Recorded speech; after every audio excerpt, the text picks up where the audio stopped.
In a sunlit garage, Maya launched a micro footwear repair kit brand that turned worn sneakers into lasting favorites. Facing scarce cash, she bartered labor, sourced recycled materials, and hosted weekend repair clinics to build trust and word of mouth.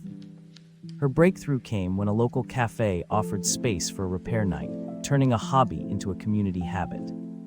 Detailing cost savings and durability, she attracted retailers and schools, turning milestones into scalable partnerships. Today, the brand ships nationwide, funds a repair academy, and proves grit, partnerships, and care can spark micro growth.